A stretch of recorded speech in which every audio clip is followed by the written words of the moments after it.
exciting progress and disappointing obstinacy that gives you a much more realistic future, but a much more complicated one, more difficult one. A society that's filled with hope and new solutions to problems and new problems that have to be solved. In other words, a lot like today. So in any event, what is existence about? Well, an astronaut is in orbit, he's cleaning debris, and he pulls in an object about that big, crystalline, and it appears to have light-powered entities inside. They can't get out. They're virtual entities, but they can communicate and they can mess with our heads. So in a sense, it's a strange kind of alien invasion, and one that actually seems more plausible than most, because no warp drive is required, no expensive sending of biological organisms across the stars. If these things aren't being sent between the stars by other species, we'll probably be doing it within 100 years.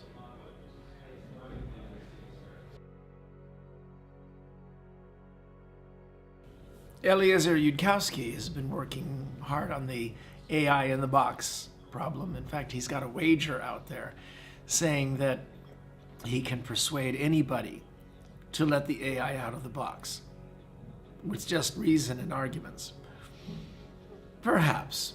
In any event, what we have in existence is a thought experiment where how do you manage to reveal such a fantastic discovery to the world and thereby keep faith with transparency, which is the great wager of Western civilization, that we'll make fewer mistakes if we're interacting with each other and reciprocally criticizing and reciprocally holding each other accountable, while at the same time keeping such a new entity sufficiently isolated so that it can't hook into our internet systems, so that we can learn enough to be able to make sage judgments about what to do next. And there are no simple answers. There never are. Look, Western civilization has been about developing the positive sum game. And that is where you can have winners or losers in competitive environments. But the competition is tweaked and adjusted and regulated so that everybody wins, net overall. And the magnificent systems we've developed to take competition, which is the most creative force in the universe. It's what made us. But the forms of competition that made us were brutal. Evolution. It's a zero-sum game, as nature does it, and the zero-sum game involves death. But when our markets work well, and they don't always, and when democracy works well, science, justice, these are the four great accountability arenas, and the internet may become one, a fifth arena. I talk about this elsewhere. In these arenas, we harness competition so that it stays relatively level. And when someone loses, they aren't treated the way a loser is treated in nature or in 6,000 years of human history that was mostly feudal kingdoms. If you lost a competition in those environments, you had your throat cut, you were eviscerated, you were, destroyed so that the king would not have to face you next year, so that the king could make sure that his children would inherit your children. Well, that's gaming the system. It's called oligarchy, and most human civilizations fell prey to it. And that's the great enemy of markets. That's the great enemy of democracy, of science, is these zero-sum games in which human males got to join with a few other males and pick up metal implements and take other men's women and wheat and make sure they could keep taking it. And there's reason to believe that this may very well be one of the major failure modes out there in the galaxy. Think about how often human societies fell into this trap. 99% of those cultures that develop agriculture also fell into one form or another of what might be called feudalism. Well, if that's the standard mode for us, maybe it's the standard mode for everybody else out there. And this Western Enlightenment, no longer Western, but wherever this enlightenment of the positive sum game has spread, it's in defiance of the standard human form. The standard human form is to become powerful enough to avoid criticism by suppressing it from everybody else. The Enlightenment method is that you can become wealthy, you can become powerful, but never, your wealth and your power never reach the degree to where they're toxic, where you can avoid reciprocal accountability, where you can avoid the next competition. Competition remains creative because we remain flat enough so everything is reciprocal.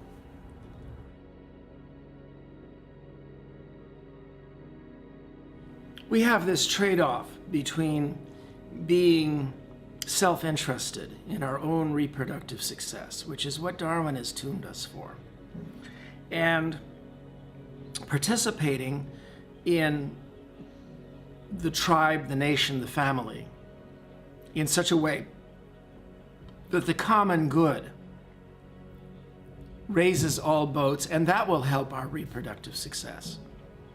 You would die for your children. You'd throw yourself in front of a bus containing your grandchildren, if you had to, in order to protect them from whatever was in front of the bus.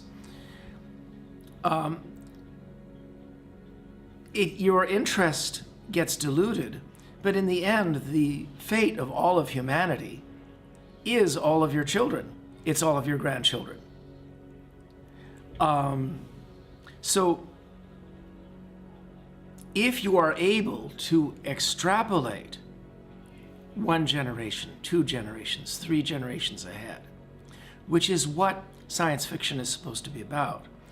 It's supposedly about what these prefrontal lobes are for. These are the little nubs above the eyes that, biblical speaking, may be related to what was described about Moses, that he had lamps on his brow. These are the nubs in which we do the Gedanken experiment, the thought experiment. A Gedanken experiment was what Einstein called it when he imagined himself riding a beam of light, leaving the barren clock tower, and imagining what the interactions, what the beam of light would see, or something going 99.9% of the speed of light would see. And this thought experiment is not just done by geniuses like Einstein. It's what we all do when we think, what would happen if I raise this at the meeting tomorrow? What would happen if I wear this daring garment? What would happen if I try to run this yellow light? And we're constantly doing these thought experiments. And if you extrapolate these thought experiments out 1 generation, 2 generations, 3 generations, 4 generations, interesting things happen. If you merely think that this thought experiment about 10 generations from now is your excuse to fantasize that you're going around shooting lasers and being a guy fighting for his own reproductive advantage in that era, well then welcome to the world of Ayn Rand. But if you stop and think about it, you're not going to be around then. Your descendants will be, and they'll have all married everybody else in every other race, and your only way of protecting them is to protect everybody now. Think about these people who have got contracts for cryonics or as John Smart's trying to develop and his friends are trying to develop, plasticization of the brain. I prefer that because then your head can be on the mantelpiece with a nice upgradable interactive device that can shout out, hey, it's getting a little dusty over here. You know, interact with the grandkids every now and then. Maintain their level of interest in you. Because no matter how much money you left in an account, why would your descendants want to resurrect you? Why would they want to go to the expense? Why would they want to add another mouth to feed? Well, you should try to be interesting. I try to be. Or you should have gone on record as having done enough cool things to help leave them in a utopia where they can then afford to resurrect old great-great-grandpa, and besides which it appears that he was a pretty cool guy. And he helped make this better world. To the extent that he could. To the extent that he could. And with any luck, that'll be enough. That'll be enough. But it's this business of how well you're invested in the future. That if you're thinking about your own Darwinistic self-interest, then you have to be engaged. You have to be engaged in trying to make a better world because that's the only self-interested thing to do. Either that or be a nihilist, and it doesn't matter what's going on after I'm dead but that just shows a lack of imagination. I mean, how many of us have had hints, strong hints, that the world is going to go on when we're gone? I get strong hints of that all the time, and it's enough to overcome my solipsism.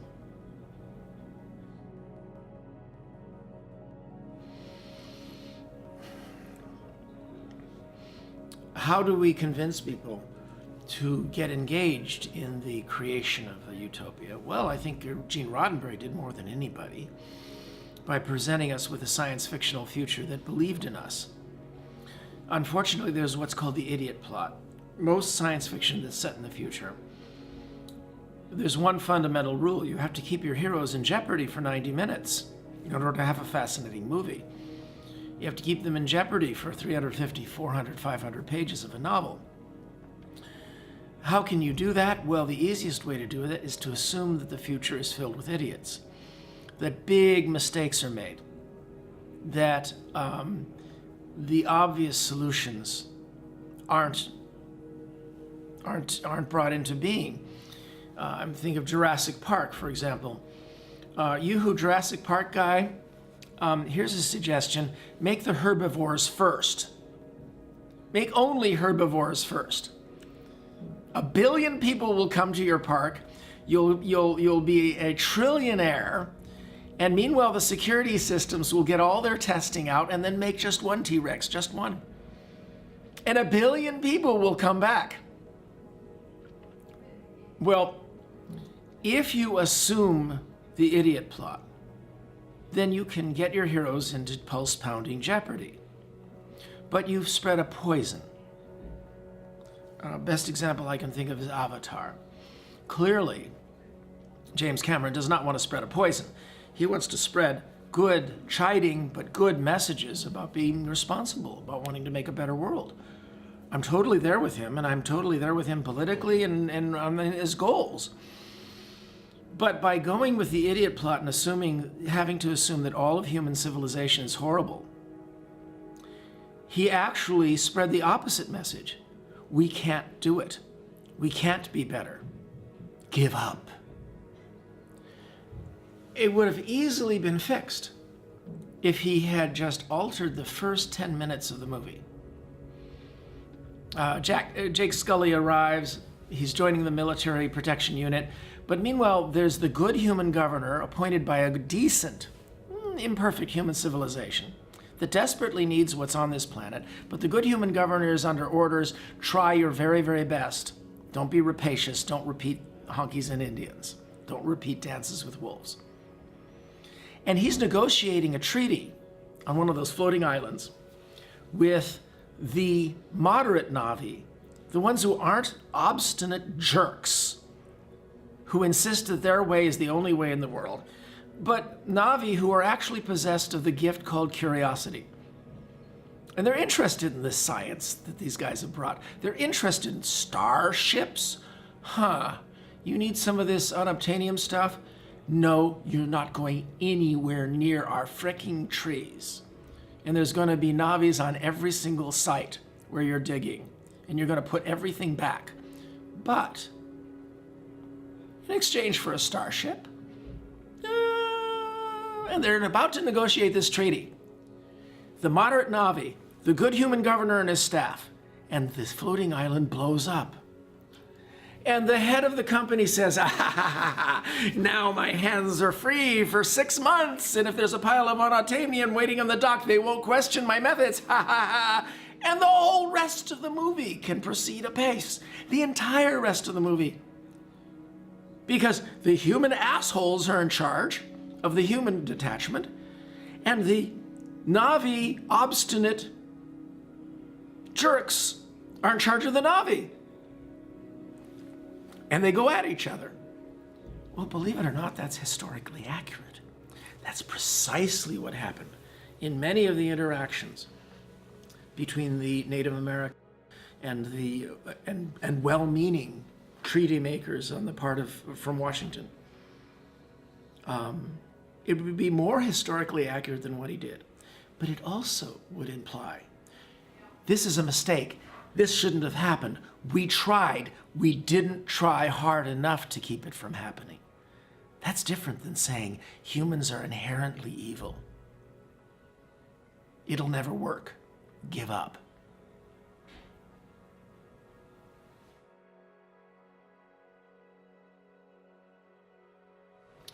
It is more difficult to set an adventure story in the context of a society that's generally wise. And this brings on a very great irony. If any of you out there found yourself in trouble suddenly, bad guys, villains, hurricanes, any of these things, you would dial 911 and expect skilled professionals to leap to your aid. And they mostly would. And you'd be pissed off if they came late, or ignored you, or were incompetent, or turned out to be in cahoots with the bad guy. And yet these are all the cliches that we see in all the movies. Why? Because if skilled professionals arrive and say, oh, you handled that first emergency really well in scene 1. Cool, great. Now step aside, we're taking over. That sucks the heck out of drama. It's a total buzzkill. You want it to happen in real life. You don't want it to happen in your movies. So that's an irony. So how do you deal with that? Well, in most cases, in most movies, and in most fiction plots, you simply just go with it. You simply go with the notion that the cops are late, incompetent, or in cahoots with the bad guy.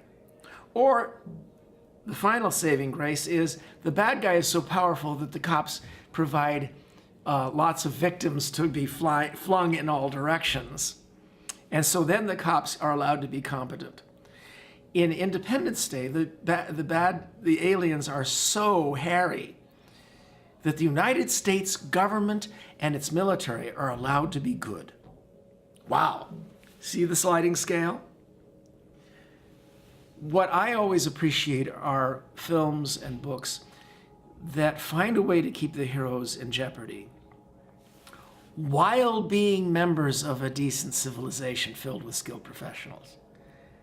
It happens, but it's more difficult. You can't write this scenario with a brain that's been fried on cocaine.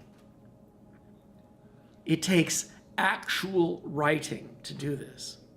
One example would be that movie Ransom. I believe it was Mel Gibson.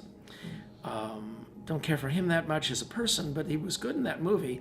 And The premise was that his child had been abducted, and the cops come and they give him excellent advice. And you can tell it's excellent advice. And he says, you're probably right 99% of the time, but I heard the voice of this kidnapper, and I know what he's going to do. And if I follow your advice, my son is dead. And so he has to not only enter into a manic chase with the kidnappers, but evade the good, competent cops.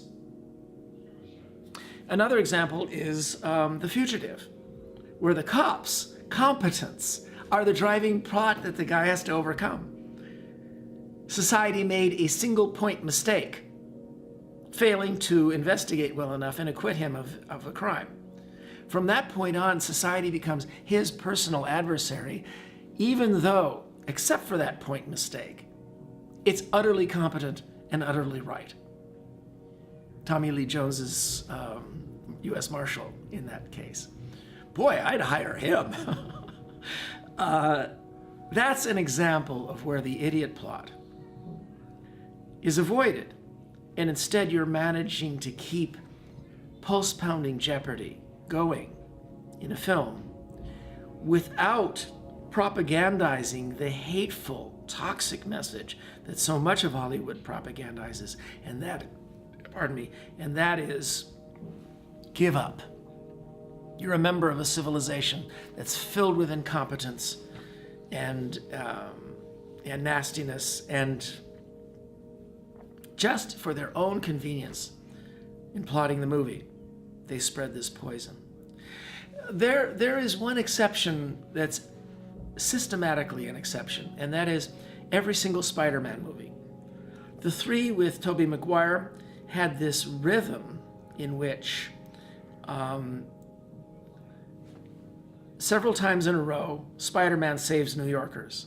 And then there's this point around 2/3 of the way in the movie in which New Yorkers save Spider-Man. And I watched the new one, the fourth one, the reboot, The Amazing Spider-Man, and I went, yes, when I saw that scene. It was different than all the others, of course, it was original, but New Yorkers help Spider-Man. And that's lovely. It's lovely to see citizenship, the average individual, included in the story. We can participate. That's the message that's cast forth by Star Trek, because the heroes in Star Trek aren't demigods as they are in Star Wars. They're above average folks. The captain is well above average. His crewmen are well above average, but they're not demigods. When they meet a demigod, the demigod is treated with skepticism and concern. Whereas in Star Wars, well, this is kind of depicted by the difference in the metaphor of the ship. In Star Trek, the ship is a naval vessel, and it requires teamwork, teamwork, teamwork, teamwork, and part of the team, crew of the ship, is the Federation. Its civilization, its laws, its codes. And sometimes they fail. Sometimes they are found wanting. Sometimes adjustments have to be made. But it's everybody's involved. And how everybody's involved is the grist of the story. In Star Wars, the ship is a little snub fighter plane, and it's essentially the knight and his squire. It's Don Quixote and Sancho Panza. It's Luke and R2-D2.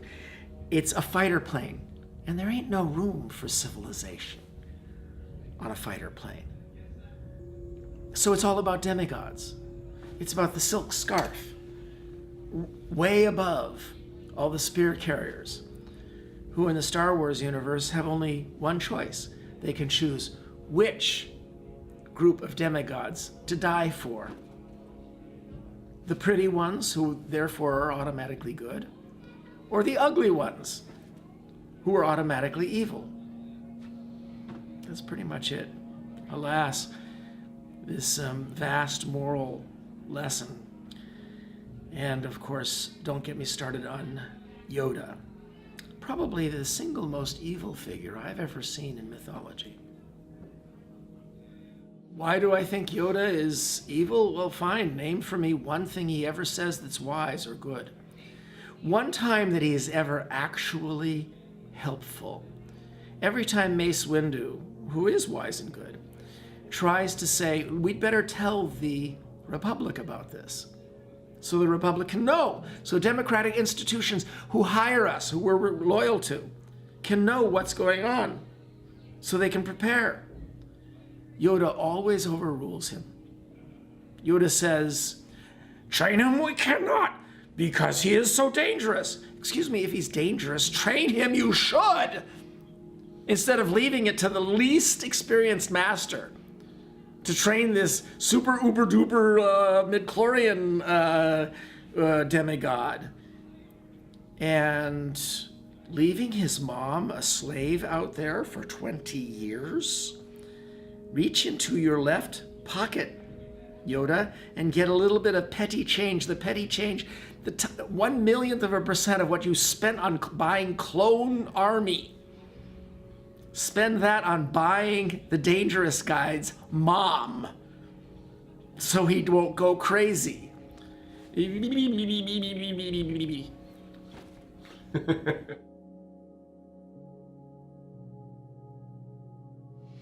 I've been very pleased to see that a large part of the singularity movement recognizes its responsibility to weigh carefully how to steer the singularity, how to whatever degree it's intrinsically possible. I'm involved in the search for extraterrestrial intelligence, and one of the several hundred possible explanations for the Great Silence is that the singularities all go the same way, and it leaves an empty universe. And there are several sub-possibilities of how that could happen. But let's suppose the singularity can be steered. The notion of a good singularity is one that, first off, they don't stomp us flat when Moore's law makes the artificial intelligences smarter than us. And secondly, they like us enough to want us to be happy. Thirdly, they like us enough, or we're involved in the planning enough, and it is intrinsically possible for us in some way, to go along for the ride. And there you get into your transhumanism. Well, I've written stories set after a singularity. One is called Stones of Significance, which people can find online, which is set after this is well underway, and it shows a possible way in which the successive layerings of the human brain simply continue outside the brain, but continue to use the body and the brain of an organic human being. I think I've come up with the one role that organic humans can fill that no machine could possibly fill. And if this is our only task, we'll be pretty happy. If the other layers of us are much smarter, much better achieving goals, much better at picking the wise path, if our cortex can still be in charge of this one thing, then we'll be happy, and that is wanting. Name me a computer that wants well. We have 1 billion years of history wanting. And if we're put in charge of wanting, we meaning the cortex, then I would be happy to slip into whatever expanded entity that takes care of the details, takes care of the planning and the details. Well, obviously that's wishful thinking. But in a sense, as a science fiction author, that's my job. It's also my job to worry about warnings.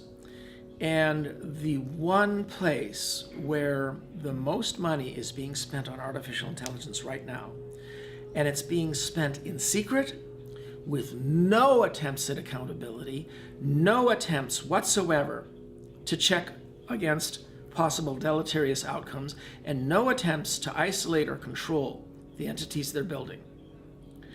Did you just envision the military? No way. The military is very, very compulsive about keeping control and about watching potential ethical consequences of their actions. I've been to a lot of their meetings. They're deeply concerned about these things. Skynet in Terminator is not going to come from the military.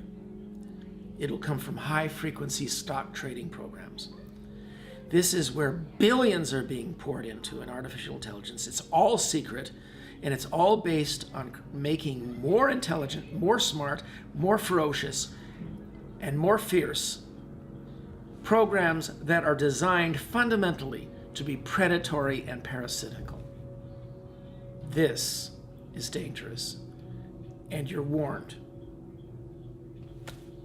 And people, of course, can look at some of the other things I've talked about on the singularity.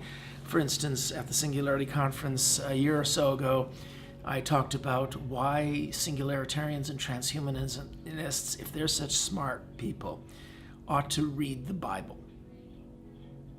Because it's a great cultural touchstone, but if you watch my little YouTube about that, you'll see why it's survival level that you ought to be able to quote certain sections of the Bible that indicate we were meant to become gods. Same with the Bhagavad Gita. Indeed. Yeah. And with that, I must take my leave of your senses. Yeah, well, they've been very entertained senses, and I do appreciate very much the opportunity.